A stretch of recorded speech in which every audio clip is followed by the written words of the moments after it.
मुख्यमंत्री देवेंद्र फडणवीस यांचं जे नागपूरमधील शासकीय निवासस्थान रामगिरी बंगला आहे, त्या रामगिरी बंगल्यासमोर त्यांचं जे नेम प्लेट आहे ती बदलवण्यात आलेली आपण बघू शकतो की मोठ्या आकाराची ही डिजिटल पद्धतीची नेम प्लेट आपल्याला इथे पाहायला मिळत आहे। देवेंद्र सरिता गंगाधरराव फडणवीस अशा प्रकारे या नेम प्लेटवर आपल्याला नाव पाहायला मिळतं आणि वर रामगिरी आहे, खाली मुख्यमंत्री।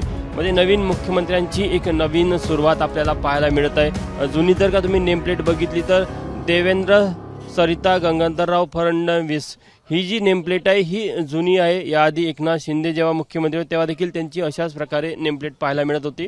मात्र मुख्यमंत्री देवेंद्र फडणवीस यांनी शपथ घेतल्यानंतर एक नवीन सुरुवात केलेली आहे आपल्या नव्या इनिंगची आणि त्याबरोबर त्यांनी रामगिरी इथल्या त्यांचं जे शासकीय निवासस्थान आहे, तो शासकीय बंगला आहे, तिथे देखील आपल्याला पाहायला मिळतात की जी त्यांच्या नावाची पाटी आहे ही देखील नवी आणि वेगळ्या पद्धतीने करण्यात आलेली आहे, जेणेकरून रात्रीच्या वेळेस देखील ते जो कोणी ते भेटायला येतात किंवा इथनं जातो त्यांना ते दिसायला पाहिजे।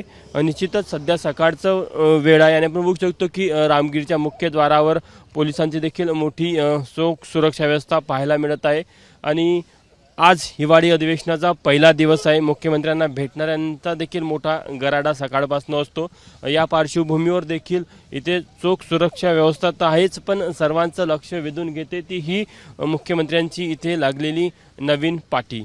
कॅमेरामॅन अमोल देशमुखसह तुषार कोहळे, एबीपी माझा, नागपूर। एबीपी माझा, उघडा डोळे बघा नीट।